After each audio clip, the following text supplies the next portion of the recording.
Hello guys, Ron Howard Extreme Sequences bringing you an extreme tip. Recently, dot 46 came out. Was it dot 46? Now I have to look. About. No, it's dot 45. I was talking to Keith the other day and they almost released dot 46, so not yet, but that's okay. What I want to talk to you about is a really cool feature called bulk edit, and this is to die for. As somebody who sequences a lot, this is going to help me out tremendously. For someone that's getting into this and you make some mistakes when you start sequencing, this is going to help you fix some mistakes if you put a lot of things in your sequences. So let's take a look at a song I have, and we're going to focus on just the last few seconds of the song. This is Despacito, and when I click on this, watch what this effect does over here, and I'll bring up the whole house effect later, but let's just focus on an effect. Here we go. Despacito. See how it kind of ends kind of abruptly? Well, I don't like that. And if I click on this, you'll see that the transition over here, the out is 0. Well, I really want to make that 2. So if I change it to 2, let's look at it now. Just what effect. Oh, that's much better. See that nice fade out? That's exactly what I want. But guess what?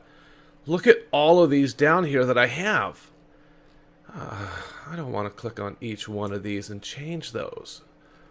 And you'll see that this is the original effect. But for illustrating this, I decided to just go with something that makes more sense on a fade out.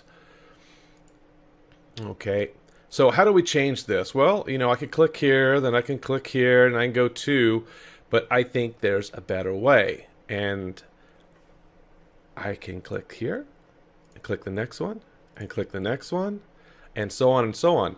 But I don't like that idea because I want to be a little bit faster than that. So what I'm going to do is I'm going to get out of my illustration timing lines, and I'm just going to drag this guy. And I'm going to drag him all the way down. And if you have a wheel on your mouse, you can do stuff like this. And all I want to do is grab every one of these effects I have. There we go. And then I'm going to right click in this transition area, bulk edit. It pops up a screen. It says, well, what do you want to apply to all these? Well, I'd like to apply 2 seconds. Click OK, and voila, it is done. Click on each one of these, 2 seconds. 2 seconds. 2 seconds. Is that cool or is that cool? That is way cool. It doesn't stop there. There's a lot more that you can do with bulk edit. If I click just on these 2 here, or actually let's just say these. Let's say I want to click on all of these and make some type of major effect with this section here. I can go in here to brightness. I can bulk edit. I could go into value curves, bulk edit. That's wild. That is so cool. When we go into bulk edit, you'll see here that I can click on the brightness, or I can go into my value curves and say, I want something that kind of does a seesaw. I want to go up and down. That's pretty cool. That's way cool. Click OK, and now it has applied that. Oops, we have to click OK. Now it has applied it to each one of these. You'll see that there's a value curve with this effect. Up here, this fan. There's a value curve, sorry, pinwheel. There's a value curve with this. There's a value curve with this. And all we did was select each effect that we want to have a change made to, and we tell it what we want. Now, you're probably asking, as did I, hey, does that work with colors? No. No, not at this point. It doesn't work with colors, but it works with just about everything else. Not only that, check this out. Right click in your render style. Do you see that? Bulk edit. Now you can change a whole grouping to something else. Let's say, well, I'm going to change these all to vertical and say OK, and then you're going to see those changes. Let's select these again.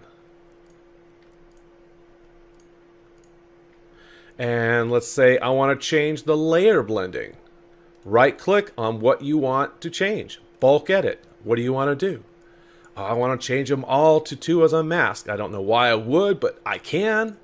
And I do that, and then I get a different effect.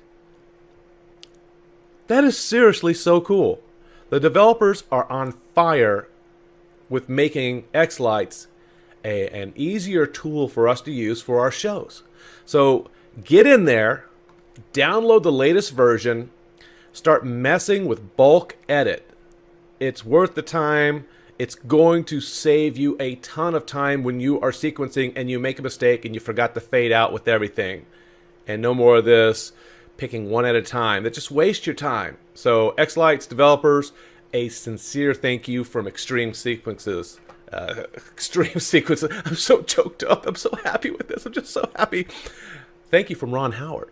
I love this. I really love this. All right. If you guys have any questions, drop me a line. Otherwise, we will talk soon. Take care, guys.